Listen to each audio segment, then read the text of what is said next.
Buenas noches, Dios los bendiga, espero se encuentren muy bien. El libro que me tocó exponer a mí es el libro del Nuevo Testamento, Hebreos. Es el libro de Hebreos, es el 19º del Nuevo Testamento y pertenece a las epístolas generales, que está compuesto por 13 capítulos, 303 versículos, y según la historia fue escrito entre los años 62 al 70 después de Cristo. En este periodo fue en la misma época en que las cartas de Pablo a los filipenses, a los colosenses, a los efesios y Filemón, cuando se escribió las epístolas a los hebreos, todavía existía el templo y se celebraban rituales con regularidad, y sabemos que el templo fue destruido alrededor del año 70 después de Cristo en la caída de Jerusalén. Así que la fecha más probable de la conclusión de la epístola es entre el 62 al 70. El autor no se indica, no se indica quién es el autor de esta carta, y aunque algunos aceptan que es Pablo, tal como el autor de los Hebreos, su lenguaje es muy diferente al de las otras cartas. Quien quiera que lo escribiera estaba influido por la ciudad del apóstol, porque las doctrinas hebreas coinciden con sus otras cartas. En la introducción, el libro de Hebreos es una carta escrita a los creyentes judíos que se enfrentaban a la persecución y tentación de abandonar su fe en Cristo para volver al judaísmo. El autor, aunque es desconocido, como ya lo dijimos anteriormente, presenta una profunda exposición teológica sobre la superioridad de Cristo y su obra redentora en comparación con el antiguo sistema de sacrificios y sacerdocio judío. Eh, el tema principal de la epístola, el tema principal de la epístola es fomentar la fidelidad de Cristo y a su nueva alianza. Aquí se presenta a Cristo como el nuevo, último y superior sumo sacerdote. En el lugar de ser estrictamente una epístola, Hebreos es más bien un largo sermón que cita repetitivamente escrituras y prácticas israelitas. Es el sermón más largo de las escrituras sobre escrituras, porque es como Jesucristo es superior a todas las cosas.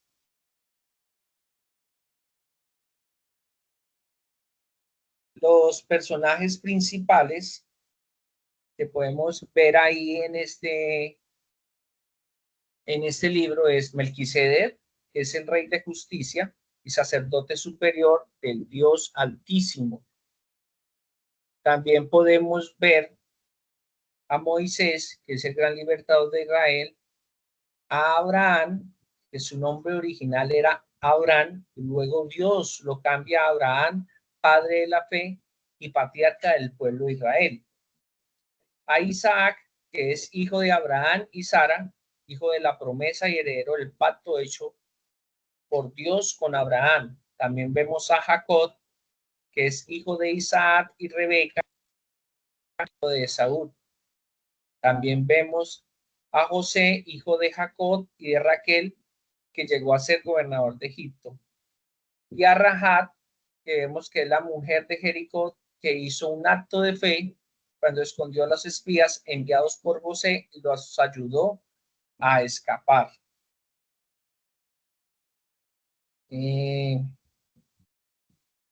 Las características definitivas del libro. En las características definitivas del libro vemos 5 características principales. Uno, que Cristo fue presentado como superior a todo. En este libro nos muestra que Jesús es superior a los ángeles, a Moisés, a Aarón, a sacerdocio levítico, a la ley antigua, a los sacrificios y al antiguo pacto. También nos dice que Jesús es el sumo sacerdote perfecto. Jesús es un Dios que no ofrece sacrificios repetitivos, sino que ofreció una sola vez y para siempre un solo sacrificio para poder pagar por nuestros pecados. También vemos la relación antigua entre relación del antiguo y el nuevo pacto, que consiste con el tabernáculo terrenal y con el celestial, los, los sacrificios antiguos con el sacrificio de Cristo. Otra característica es el alto contenido doctrinal, en el cual es uno de los libros más profundos teológicamente, porque va a justificación por la fe, la salvación eterna, la santificación y la mediación de Cristo. También hace su énfasis principal es en la fe, que en el cual contiene llamados serios, en el cual donde nos dice que no debemos abandonar la fe, no endurecer el corazón, no despreciar la gracia y perseverar hasta el fin. El versículo principal es el Hebreos 1, capítulo 1, versículo 1 y 2, donde dice: Dios, habiendo hablado hace mucho tiempo, en muchas porciones y de muchas maneras a los padres por los profetas,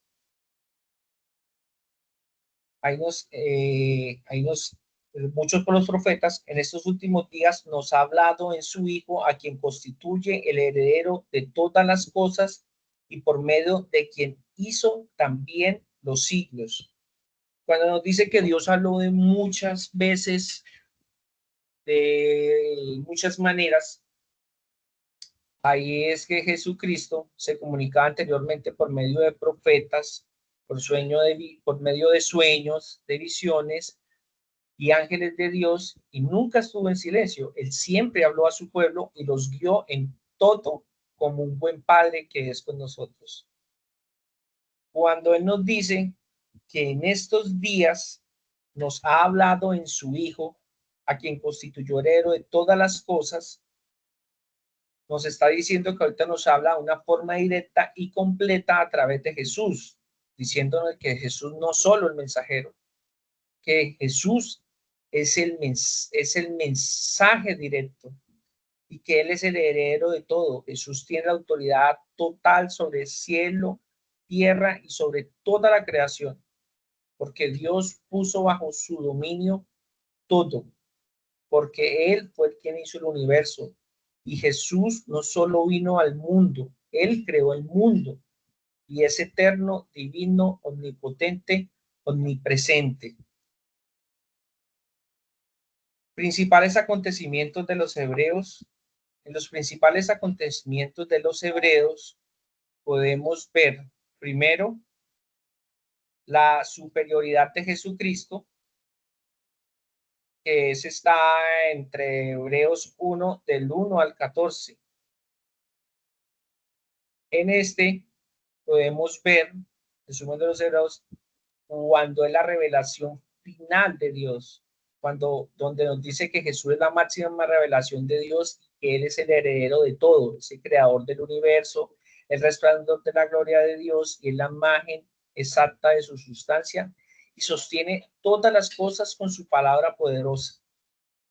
También nos dice en estos versículos del 1 al 14, la superioridad ante a los ángeles. ¿Sí? Ahí nos dice que Él es superior a los ángeles, que Él es superior a Melquisedec, que Él es superior a Moisés, que Él es superior a Abraham, que es superior a la ley. Ahí también nos dice en la exhortación que Él es superior a todo, porque Él es nuestro Rey del universo en todo. En la segunda vemos la advertencia contra la negligencia. Ahí en Hebreos 2, 1, 4, en Hebreos 2, del 1 al 4, ahí podemos ver nosotros que nos dice la exhortación a prestar atención. En el versículo 1 nos dice, por tanto, es necesario que con más diligencia atendamos a las cosas que hemos oído, no sea que nos deslicemos. Cuando el autor nos dice que atendamos con diligencia, es que coloquemos cuidadosamente con atención y persistente, porque la fe y la comprensión no deben ser superficiales.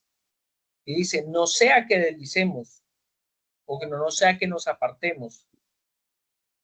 Ahí pues nos quiere decir, como un ejemplo, que nosotros pues cuando vamos, tenemos de pronto un barco y va a la deriva, rumbo con la corriente, si no se mantiene anclado o dirigido activamente, nos podemos desviar de camino. Entonces es necesario nosotros tener fe y comprender la palabra de Dios y escucharla, atenderla y no ser negligente y estudiarla. En el versículo 3 nos dice, por si la palabra dicha por medio de los ángeles fue firme y toda transgresión y desobediencia recibió justa retribución. ¿Cómo escaparemos nosotros si descuidamos una salvación tan grande?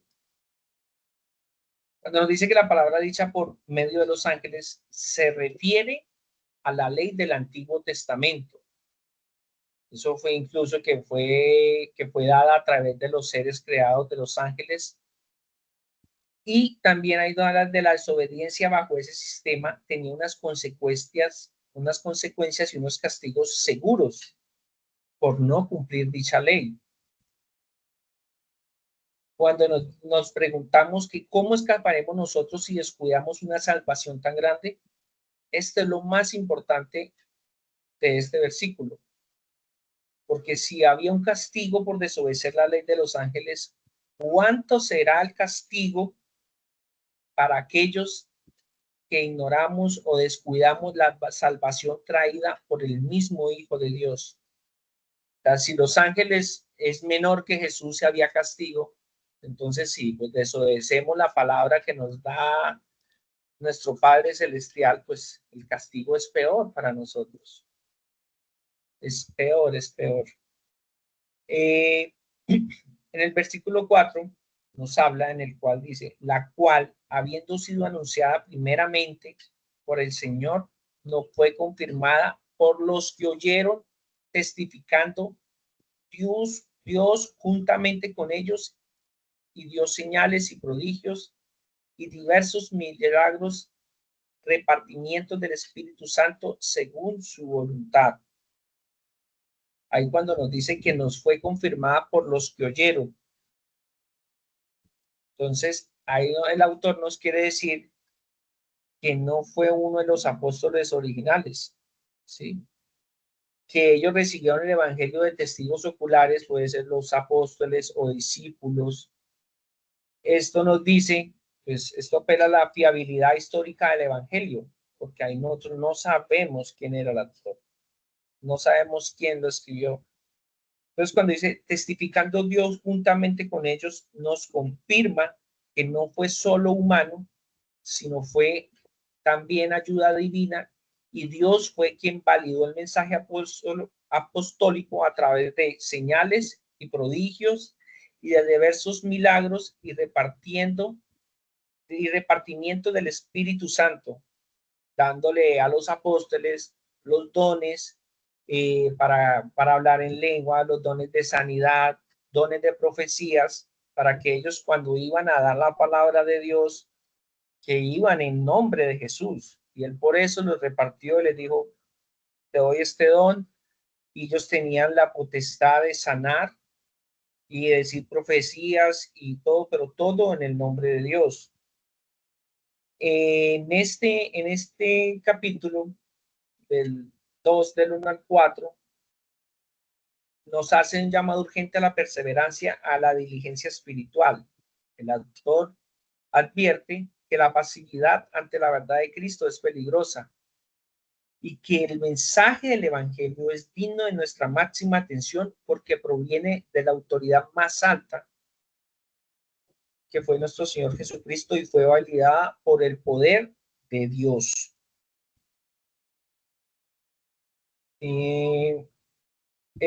Otro principal es la superioridad de Jesús sobre Moisés. En este pasaje de Hebreos del 3, del 1 al 6, este pasaje se enfoca en establecer la superioridad de Jesucristo sobre Moisés, que es una figura fundamental y sumamente respetada en el judaísmo. El autor usa esta comparación para enfatizar la autoridad de Cristo sobre el pueblo de Dios y la necesidad de fidelidad por parte de los creyentes.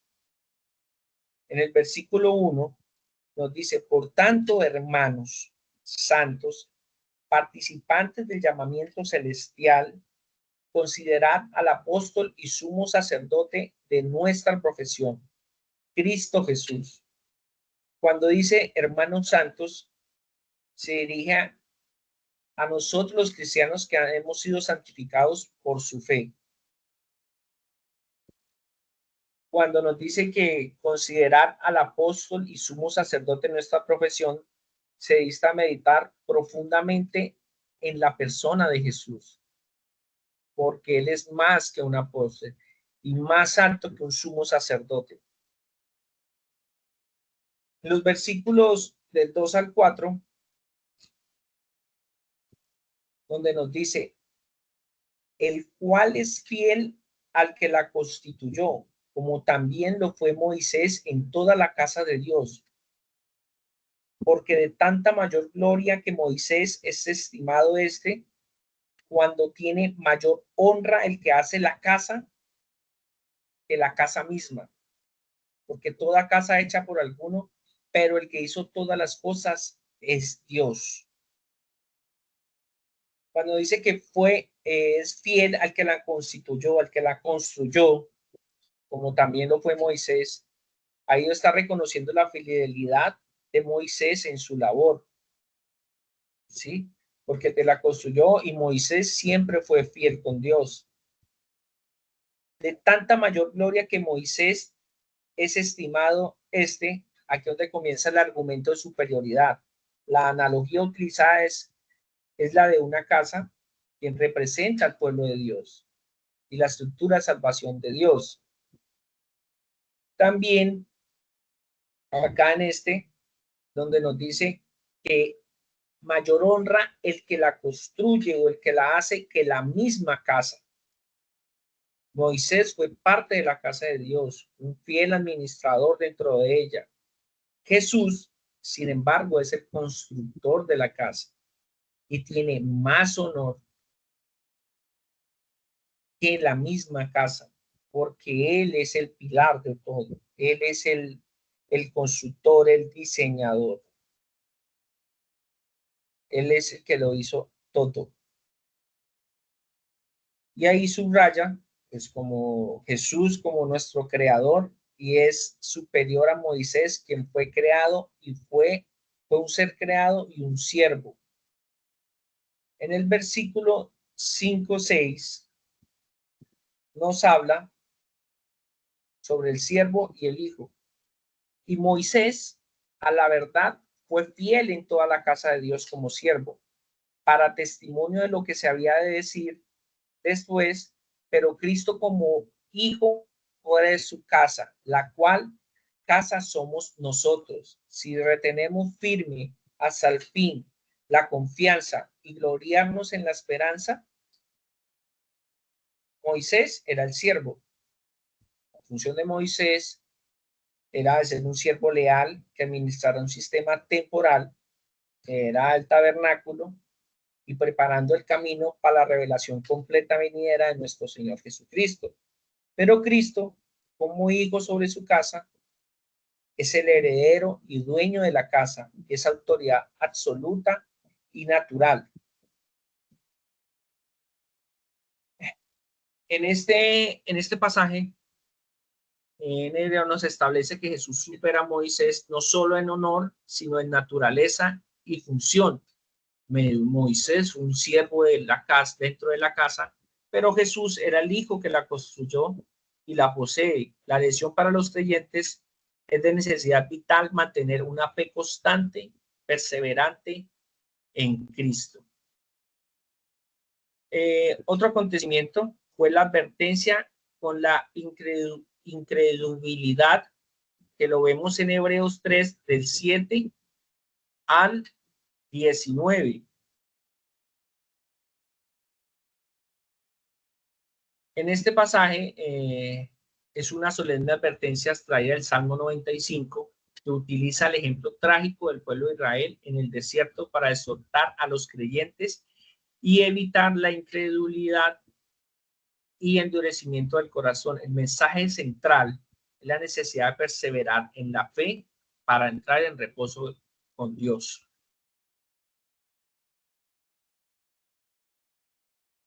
En el versículo 7 al 11, ahí como dicen, están citando al Salmo 95.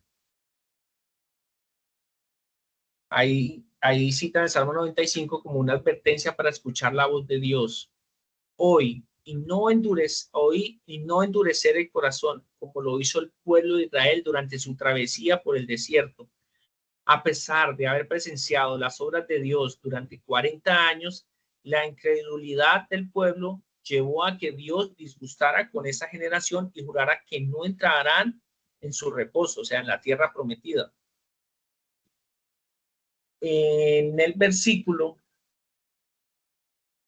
del 12 al 14, ahí nos dice que hace una advertencia a los creyentes, exhortándolos a guardarse de un corazón malo e incrédulo y que pueda llevarlos a apartarlos del Dios vivo.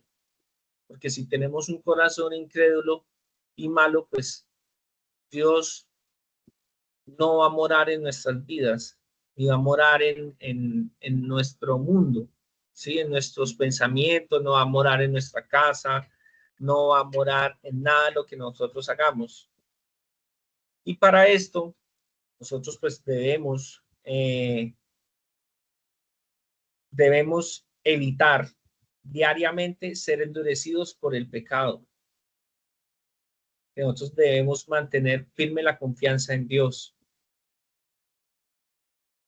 En este capítulo utiliza la historia de incredulidad de Israel en el desierto como una advertencia para los cristianos. Este pasaje destaca el peligro de endurecimiento del corazón causado por el pecado y subraya la necesidad de perseverar en la fe y en la obediencia para poder entrar en el verdadero reposo de Dios. Otra característica, otro acontecimiento es el descanso prometido. En Hebreos 4, del 1 al 13.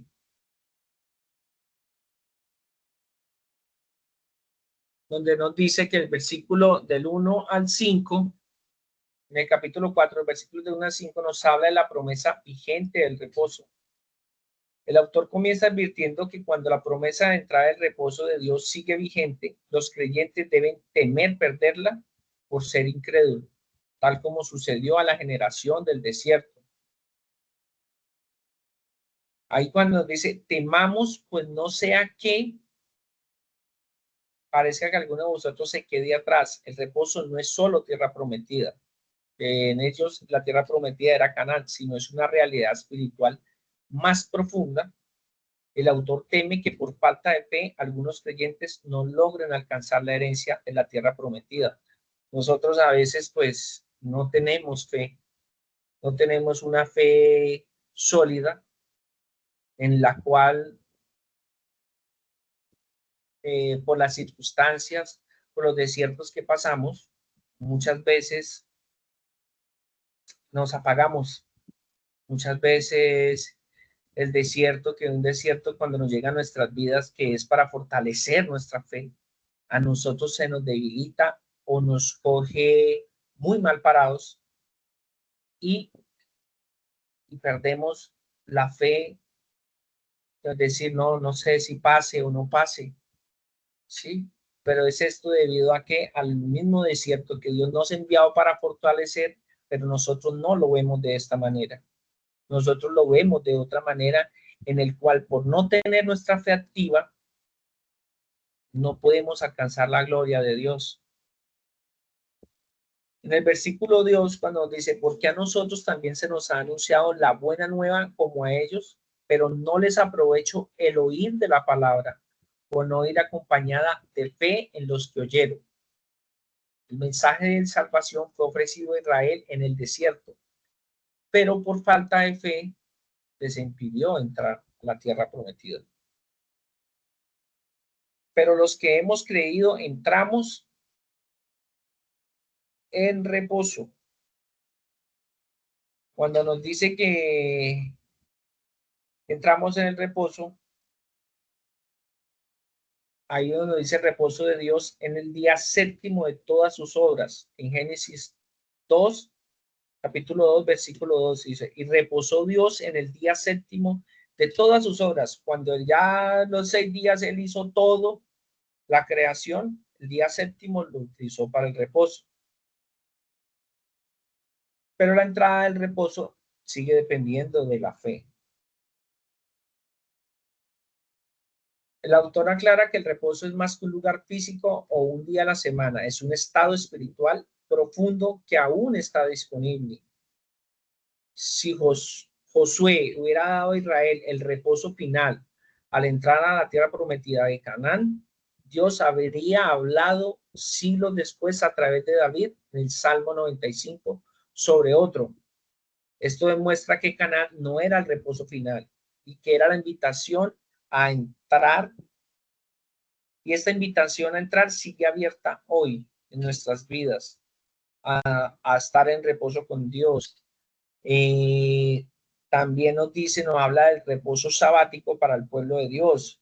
El reposo es comparable al descanso de Dios después de la creación, un reposo sabático, por el cual, el versículo 10 nos dice, por el cual ha entrado en su reposo y reposa también de sus obras como Dios de las suyas. Entrar en este reposo significa cesar de los propios esfuerzos por lograr la justificación o la salvación plenamente en la obra consumada por Cristo. Es un descanso de la misma, y esta es una lista interminable de tareas para ganar el favor de Dios. Cuando en el versículo 11-13 nos dice la necesidad de esforzarse y la palabra de Dios. Cuando finalmente el autor está en la acción y advierte sobre el poder de la palabra de Dios para exponer la incredulidad. Y en el 11 nos dice que procuremos, pues, entrar en aquel reposo. La entrada al reposo requiere esfuerzo, diligencia y obediencia para no caer en el mismo ejemplo de desobediencia de Israel. En el 12 nos dice que la palabra de Dios es viva y eficaz y más cortante que la espada de 2 filos, y discierne los pensamientos y las intenciones del corazón.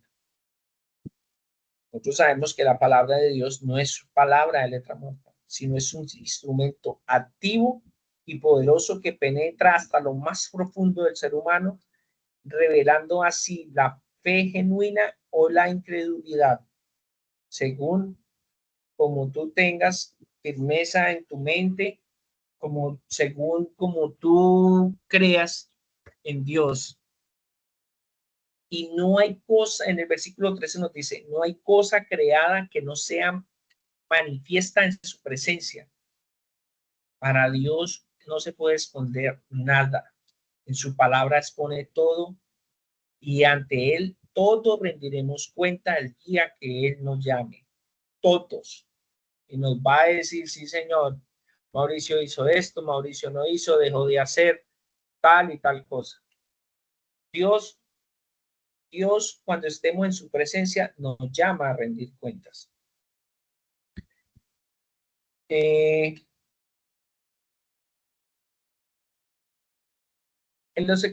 lo otro de los acontecimientos es la exhortación a creer en la fe. Este es un principio pues, muy bonito para mí, que muchas veces nosotros nos llenamos de dudas y perdemos muchas veces nosotros la fe. Nos dice, no, yo tengo fe, Señor, que va a salir esto, voy a hacer esto, pero nos crea la duda y ahí donde entramos nosotros, donde tenemos que estar pegados a la palabra de Dios, estar pegados nosotros de que saber que Dios, que es nuestro creador, que es nuestro Padre, tenemos que tener fe en Él. Como cuando nosotros estamos pequeños y nosotros no, pues yo tengo fe que mi papá me va a traer un regalo o mi papá me va a comprar esto para el colegio. Nosotros creíamos, yo cuando estaba pequeño, en mi madre, que me decía, papito, tenga fe que yo le voy a dar eso. Y uno tenía fe en la mamá o en el papá, no la tenía, ¿sí? Entonces, a eso lo que necesita es a que nosotros tengamos fe en Dios, porque Él es nuestro único Dios y Salvador. En este versículo, en el 5:11, nos dice, acerca de esto tenemos mucho que decir y es difícil de explicar, puesto que os habéis hecho tardos para oír. Cuando nos dice que hemos puesto o os habéis hecho tardos para oír o duros de oído, esta es la crítica central. La frase indica una pereza o apatía espiritual deliberada. No es que los oyentes no tuvieran capacidad intelectual ilimitada, sino que se habían vuelto reacios, lentos o negligentes para escuchar los mensajes y no tenían la disposición a escuchar, aprender y a crecer espiritualmente, que había permitido que nuestra fe se estancara. En este versículo nos dice también nos dice sobre la torpeza para oír, de la que habla el autor se refiere específicamente a la incapacidad de los cristianos para captar los mensajes y las verdades más profundas de las escrituras, especialmente las que relacionan con la obra de Cristo como sumo sacerdote. En el versículo, en el 6:20, donde Jesús entró por nosotros por precursor, hecho sumo sacerdote para que siempre según el orden de Melquisedec. Ahí cuando Jesús ha ido delante de nosotros como nuestro precursor y su entrada en el lugar santísimo celestial como nuestro sumo sacerdote según el orden que asegura a nuestro acceso a nuestro Dios Padre. En el 8, el sacerdocio de Melquisedec. Jesús ahí era comparado con Melquisedec, que era un misterioso sacerdote del Antiguo Testamento y declarado poseedor de un sacerdocio superior al sacerdocio levítico. Pero como habíamos dicho al principio, que Jesús era superior a todos ellos, a Melquisedec, a Moisés, a Abraham, a la antigua ley, al sacerdocio levítico. Entonces, ahí en la palabra nos dice en Hebreos del 7, del 1 al 28, se puede pues dividir en tres partes. La primera, que Melquisedec es superior a Abraham y a Leví, ¿sí? Ahí donde nos dice que Melquisedec es el rey de Salem y sacerdote del Dios Altísimo, quien se encontró con Abraham, ¿sí? Ahí su misterioso origen, ahí no nos dice Melquisedec que era el rey de justicia, rey de paz, que era el sacerdote del Dios Altísimo.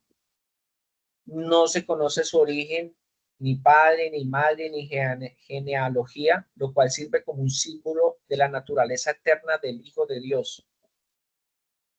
Del 4 al 10 nos habla del punto clave que es Abraham o Abraham, como se llamaba antes, porque Abraham, acuérdense que Dios fue el que le colocó Abraham, porque él se llamaba era Abraham.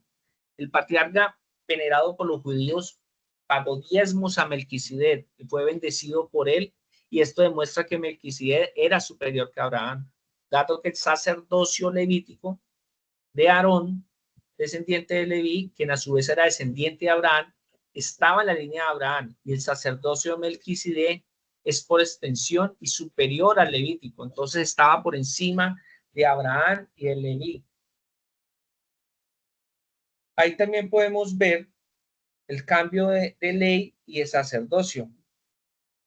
En los versículos del 11 al 14, donde nos dice, al introducirse un sacerdocio diferente, que era el de Cristo, que no es de la tribu de Leví, sino de Judá, se requirió un cambio de ley en el antiguo sistema, en la ley mosaica y la ley mosaica. Era imperfecto, temporal e incapaz de lograr la perfección o a una comunión completa con Dios. En el sacerdocio de Jesús no se basa en reglas humanas o descendencia carnal, sino se basa en el poder de una vida indestructible, de una vida indestructible. Y ahí donde la antigua ley fue anulada debido a su debilidad e inutilidad para salvar. Y en su lugar se introdujo una esperanza mejor a través de Cristo. Ahí es donde llega nuestro Señor Jesucristo y con hechos y con milagros, pues ahí donde va la superioridad ante todo. Cuando Él llega, pues todo cambia. La tercera parte, que es el sacerdocio perfecto y eterno de Jesús, que es entre los versículos del 20 al 28.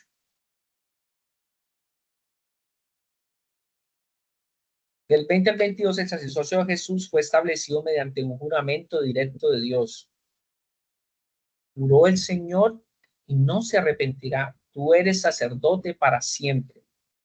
A diferencia de los sacerdotes levíticos que eran nombrados sin juramento, el juramento de Dios para Jesús garantiza un pacto superior con Jesús como fiador.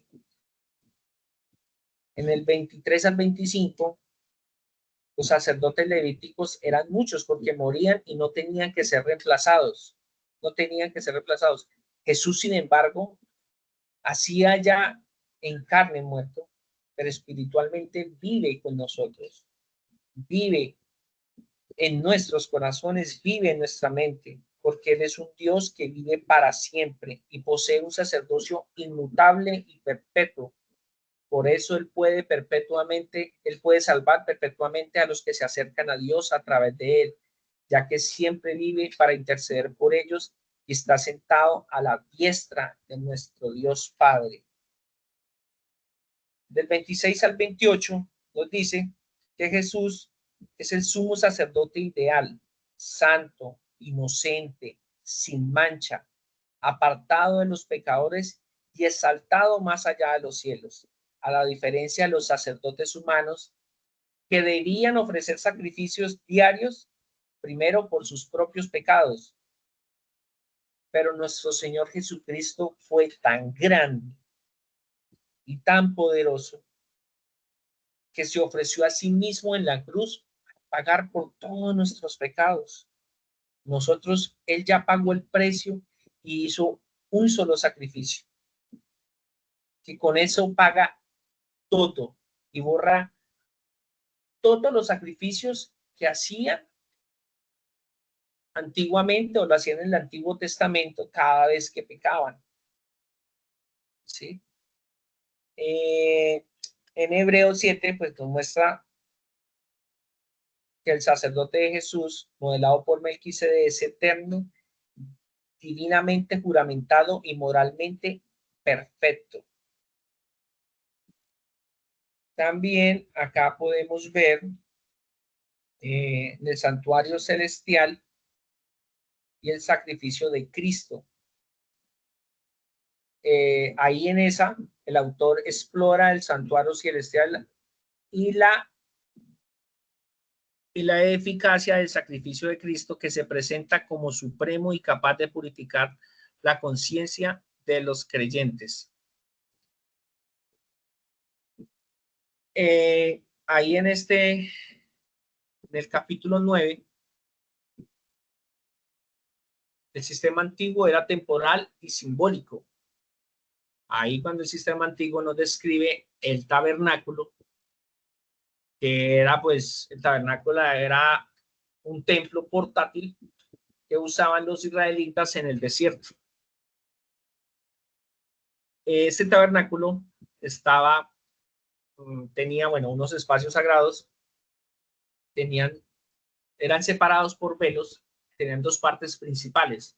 La primera era el lugar santo y la segunda el lugar santísimo, donde estaba el arca del pacto con las tablas de la ley y otros objetos sagrados. Esto pues tenía unos accesos limitados, ya que los sacerdotes realizaban rituales diarios en el primer compartimiento, pero en el lugar santo hacían los rituales y, y al lugar santísimo solamente podía entrar el sumo sacerdote y solo una vez al año, llevando sangre para pagar por sus pecados y los del pueblo. Estos tabernáculos tenían una limitación. El sistema era imperfecto, los sacrificios de animales solo limpiaban externamente y de forma temporal y no podían realmente cambiar nada, porque no podían cambiar el corazón o la conciencia de las personas. ¿Sí? O sea, tú puedes decir, no sé si yo estoy equivocado y el pastor me ayuda, o la pastora.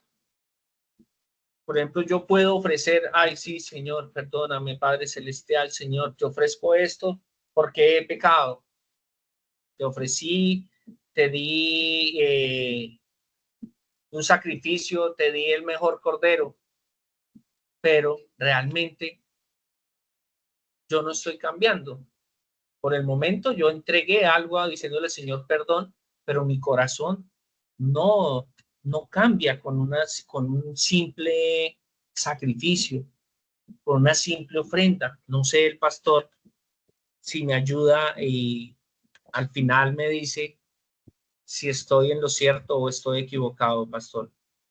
Si algo, pues, no sé, 2 minutos para que el pastor, pues, me ayude con esa parte.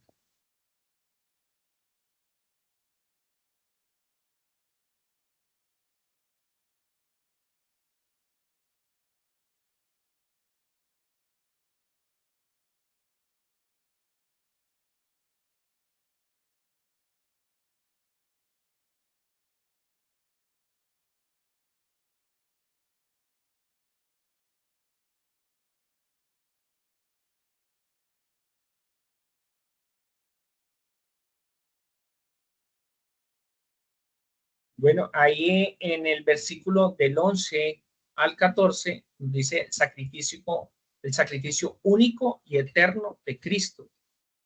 Del 11 al 14 nos dice, Jesús es el sumo sacerdote del nuevo y mejor sistema. En el lugar verdadero, Jesús no entró en un edificio hecho por humanos, sino en el cielo mismo, en la presencia de nuestro Dios. Y también nos dice pues que la sangre perfecta no usó ni sangre de toro, no usó sangre de cabras, no usó de ningún tipo de animal, sino utilizó su propia sangre, dio su vida, derramó su sangre para lavar nuestros pecados. ¿Por qué? Porque así como lo decía anteriormente,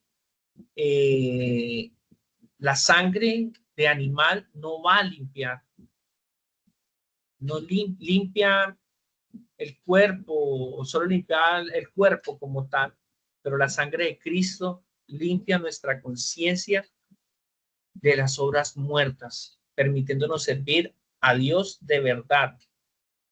y su sacrificio de Jesús logró una redención eterna y una salvación para siempre. En este nuevo pacto, se requirió de la muerte.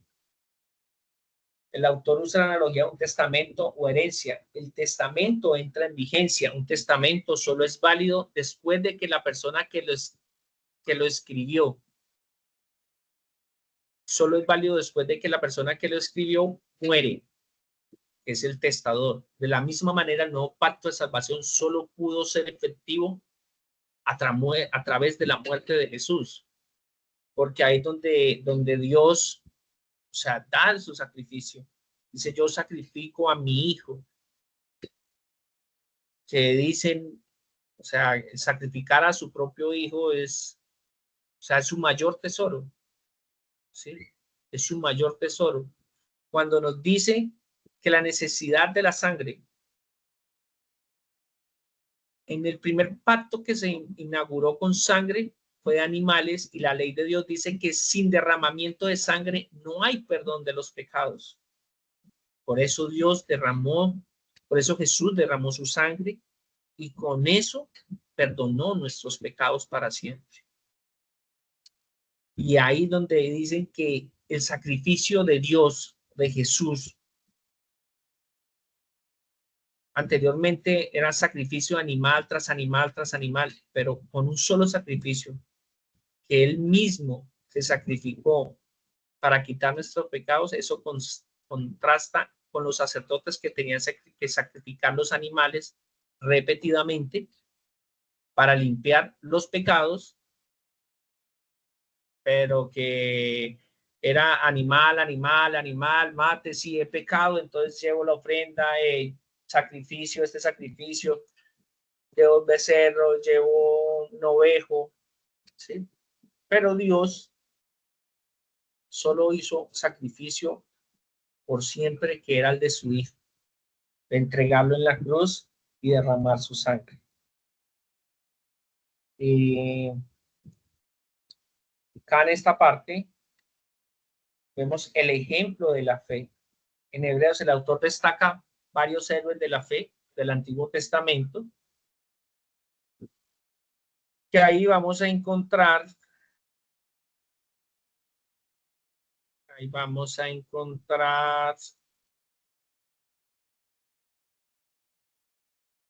del 11, la explicación sencilla de la explicación del capítulo 11, del 1 al 40. Ahí donde lo podemos dividir en tres sesiones. La primera, que es la definición y la naturaleza de la fe. El versículo del 1 al 3. En el versículo 1 nos dice, leemos la palabra en el nombre del Padre, del Hijo y del Espíritu Santo. Es pues la fe, la certeza de lo que se espera, la convicción de lo que no se ve. La fe es una confianza interna y segura que en lo que Dios ha prometido sucederá, incluso si no hay evidencia visible en el presente. Por esta fe, los antiguos recibieron la aprobación de Dios, y creemos por fe que Dios creó el universo con su palabra, haciendo lo visible a partir de lo invisible. Ahí nosotros podemos ver unos héroes de la fe en el Antiguo Testamento. El Antiguo presenta unas personas, donde está Abel, que ofreció un sacrificio superior por fe; a Enoc, que caminó con Dios por fe y fue trasladado, y sin fe es imposible agradar a Dios; a Noé, que construyó el arca por fe, creyendo en la advertencia de Dios sobre un diluvio que nunca antes había visto, que le decían, no, ese señor debe estar loco, qué diluvio, qué va a llover, qué va a llenar la tierra. Pero él por fe hizo la construcción de su arca. Vemos a Abraham y a Sara, que obedeció y salió de una tierra desconocida sin saber a dónde iban, creyendo en la promesa de una descendencia y de una ciudad celestial. Y Sara creyó que tendría un hijo a una edad avanzada, porque tenía fe y porque confió en la fidelidad de Dios. A Isaac, Jacob y José, que eran los hijos de Adán y Sara, esos actuaron por fe al dar bendiciones proféticas sobre el futuro, incluso cuando estaban muriendo. Estos eran los patriarcas. A Moisés, que por fe sus padres lo escondieron, por fe Moisés eligió identificarse con el pueblo de Dios y dejó los tesoros de Egipto y guió a Israel a través del Mar Rojo, viendo al invisible, que era Dios, como si fuera visible. Y ahí también hay otros jueces y profetas que no recuerdo ahorita los nombres. Ahí también podemos ver el poder y la perseverancia de la fe. Hay unos, en la lista continúa un resumen de unos logros y sufrimientos por fe, en el cual vemos los logros sobrenaturales, cuál fue lo de Gedeón, lo de Sansón, lo de David, Samuel y los profetas, quienes por fe ganaron batallas, cerraron bocas de leones, apagaron fuegos, recibieron a sus muertos por resurrección y escaparon de la muerte por tener fe, una fe intacta, por tener una fe en nuestro Señor Jesucristo. Sufrimiento por la causa de la fe. Otros fueron torturados, encarcelados, apedreados, aserrados y aprobados con privaciones. Vivieron como extranjeros y peregrinos sobre la tierra, entendiendo que su hogar real no era este mundo, era el mundo de Dios. Que por creer en Dios, por llevar un mensaje de Dios, los encarcelaban, los mataban, los aserraban, pero ellos tenían fe en Cristo y no les importaba que físicamente partieran de este mundo porque sabían que espiritualmente Dios los estaba esperando.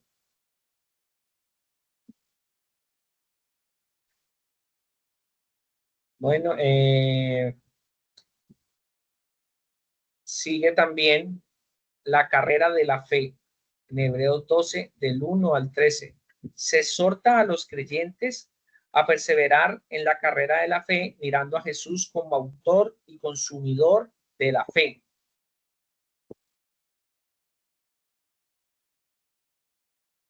En esta, pues, del 12, del 1 al 13, del 1 al 3,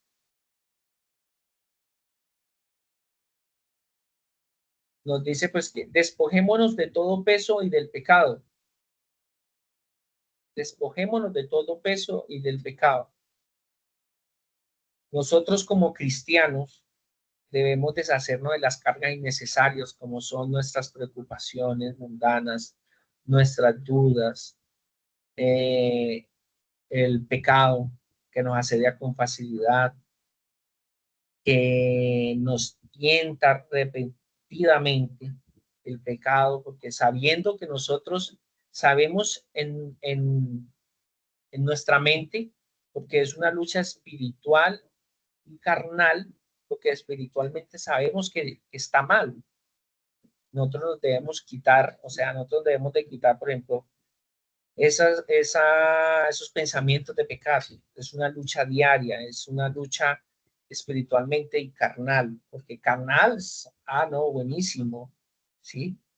Porque lo carnal, excelente, pero nosotros sabiendo que espiritualmente está mal, pero la carne va en contra, y la carne le dice a uno, no, sí, hágalo, hágalo, hágalo, y espiritualmente no, pero yo sé que está mal, y lo hace uno.